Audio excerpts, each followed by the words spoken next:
You don't fit in anywhere, and you've tried. You've changed how you talk, how you dress, what you care about. You've molded yourself into different shapes for different groups, hoping one of them would feel like home. But it never does. You're always slightly off, always a little too much or not enough. Always the one who doesn't quite get the unspoken rules everyone else seems to know instinctively.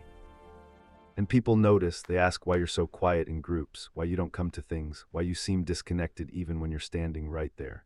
And you don't know how to explain that being around people doesn't make you feel less alone. It makes you feel more alone, because you're surrounded by a belonging you can't access.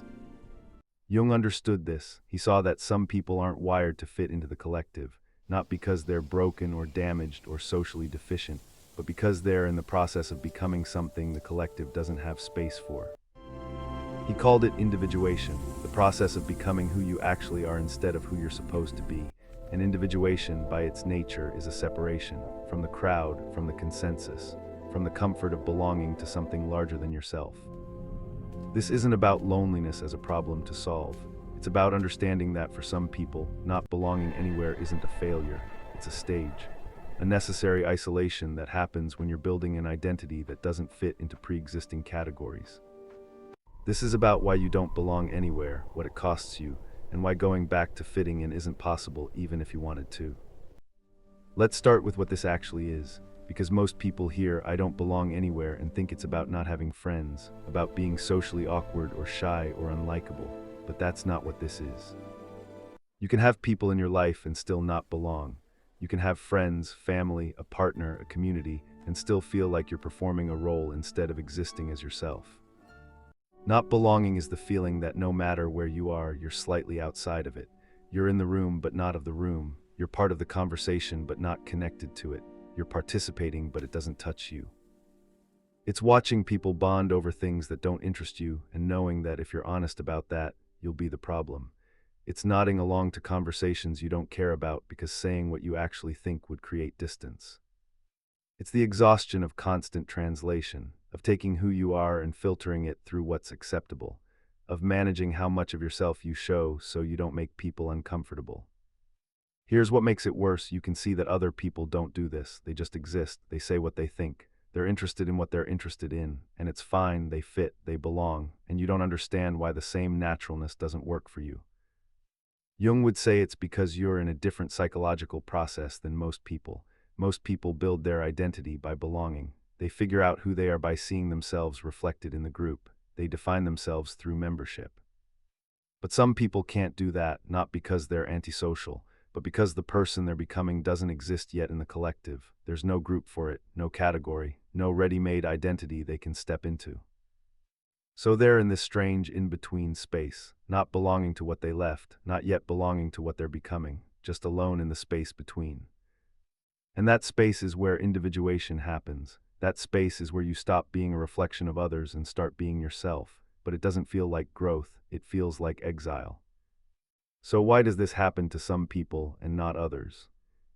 Jung would say it comes down to consciousness. People who don't belong anywhere are often people who became conscious of things the collective prefers to ignore. They saw through the performance. They noticed the contradictions. They felt the cost of fitting in and decided, consciously or not, that they couldn't pay it anymore. Maybe you grew up in an environment where you had to be aware, where survival required reading people, where you learned early that what people say and what they mean are two different things. So you developed a kind of sight that most people don't have. You see the subtext, the hidden motives, the performance everyone's engaged in but no one acknowledges. And once you see that, you can't unsee it. You can't go back to participating naturally, because now you're aware it's a performance, and awareness kills spontaneity. Or maybe you were just born with a temperament that doesn't match the collective, too intense, too sensitive, too questioning, and the world told you those things were problems, that you needed to be lighter, easier, more fun, so you tried, and it didn't work, because you can't fake a temperament you don't have. But here's the critical distinction. Sometimes not belonging is growth, sometimes it's protection. The difference is whether you're building a self or just hiding from people. If you're individuating, you're moving towards something. You're becoming someone specific. If you're just avoiding, you're staying undefined, reacting against others without ever figuring out what you actually stand for. Jung believed that individuation often begins with a crisis, with a moment where you realize that the life you're living doesn't fit, that the identity you've built is borrowed, that belonging came at the cost of yourself, and at some point, that cost becomes unbearable. So you pull away, not because you're rejecting people, but because you're protecting something inside you that's starting to emerge, something fragile, something that won't survive if you keep forcing it into shapes it doesn't fit. And that withdrawal, no matter how necessary, creates distance, because you're no longer reflecting the collective. You're no longer part of the shared identity. You're something separate, and separation always looks like rejection to the people left behind.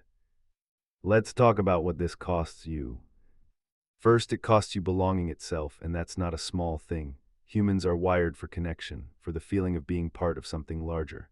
And when you don't have that, when you're perpetually on the outside, you lose access to one of the most fundamental sources of identity and meaning. You watch other people have inside jokes, shared histories, the comfort of being known, and you don't have that, not because no one offers it, but because even when they do, it doesn't land. Second, it costs you certainty. People who belong know who they are because they're defined by their relationships, by their roles, but when you don't belong, you don't have that anchor. You're constantly questioning, who am I if I'm not part of anything? What do I stand for if I'm not standing with anyone? And those questions don't have easy answers, because individuation doesn't give you a new identity to replace the old one. It strips away the borrowed one and leaves you with the task of building something from scratch. Third, it costs you the benefit of the doubt. People who belong get grace. When they struggle, the collective supports them. But when you don't belong, you're on your own. Every mistake feels bigger. Every struggle feels more isolated. Fourth, it costs you peace, because not belonging means you're always questioning whether something's wrong with you, whether you're too much or not enough, whether you missed something everyone else got, and that doubt is exhausting. Jung would say this is the price of consciousness, that once you see what you see, you can't go back to the unconscious comfort of belonging, and that's not wrong, but it's also not easy, because the alternative to belonging isn't clarity, it's isolation, and isolation, even when it's necessary, still hurts. Here's the question everyone asks: why can't you just go back? Why can't you just fit in? The answer is because you've changed, and you can't unknow what you now know. You've seen that belonging requires performance, that fitting in means managing how much of yourself you show, that acceptance is conditional on staying within certain boundaries, and once you've seen that, you can't pretend you haven't. You could go through the motions, show up, smile, participate, but it wouldn't be real, and you'd know it, and that knowledge would make it worse, because now you're not just alone, you're alone while surrounded by people, and that's a different kind of loneliness.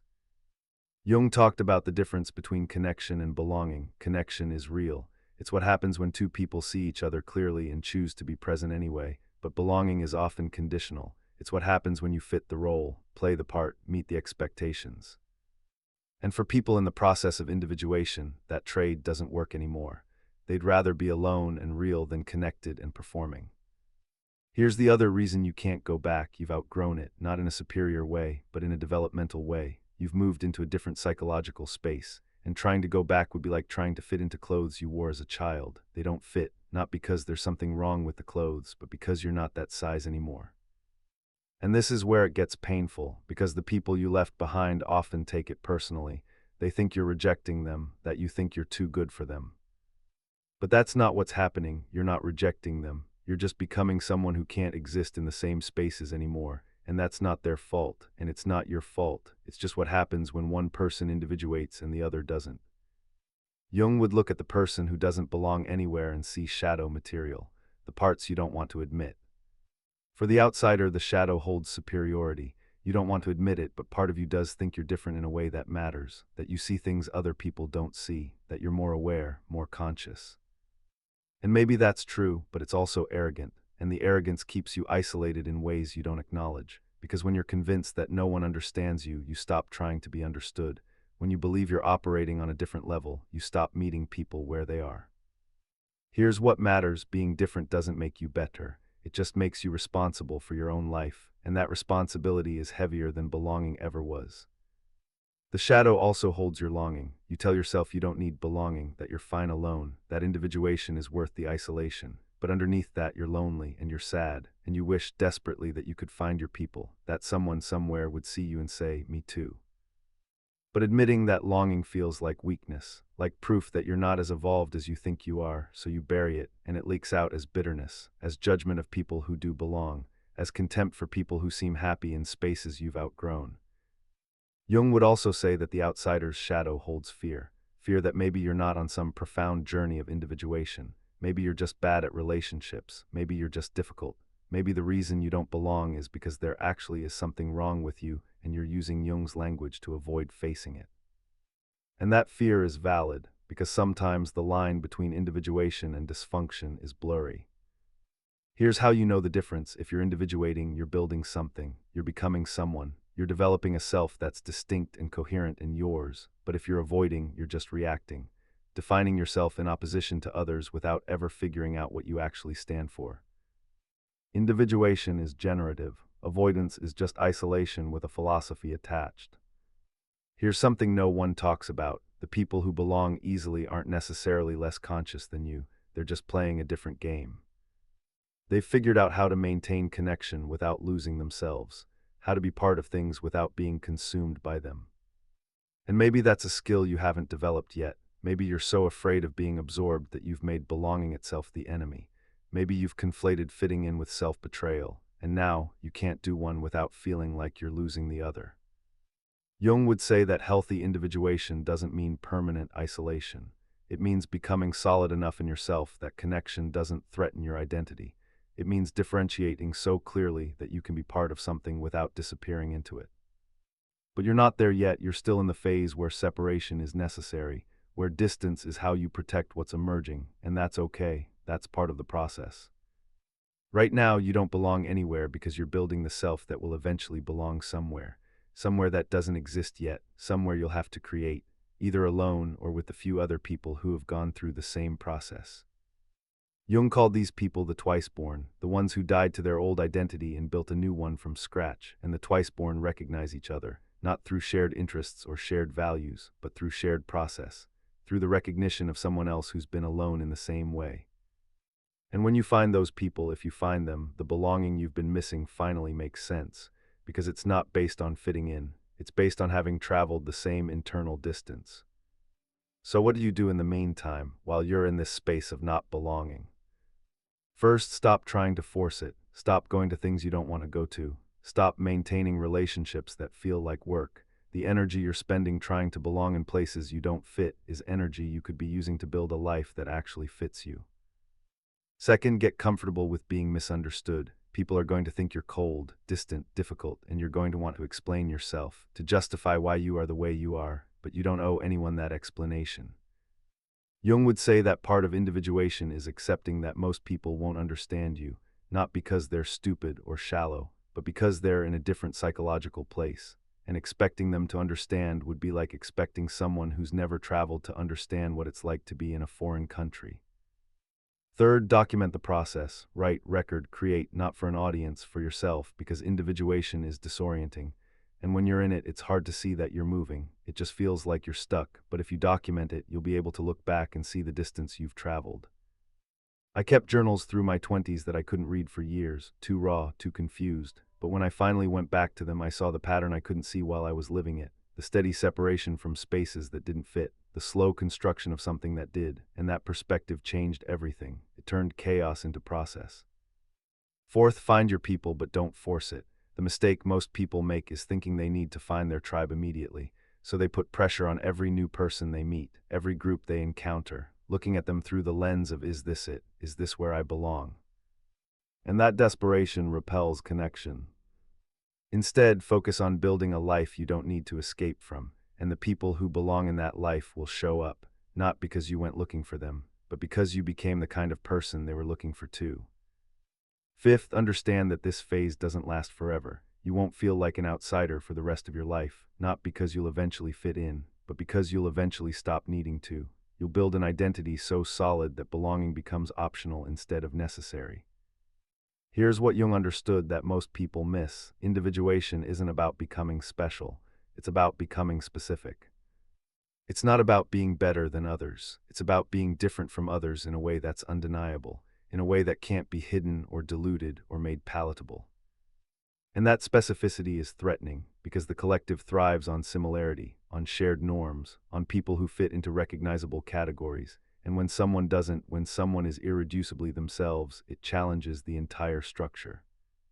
It says you don't have to be like everyone else. You don't have to want what everyone else wants. You don't have to follow the path everyone else is following. And that's dangerous, not to you, but to the system.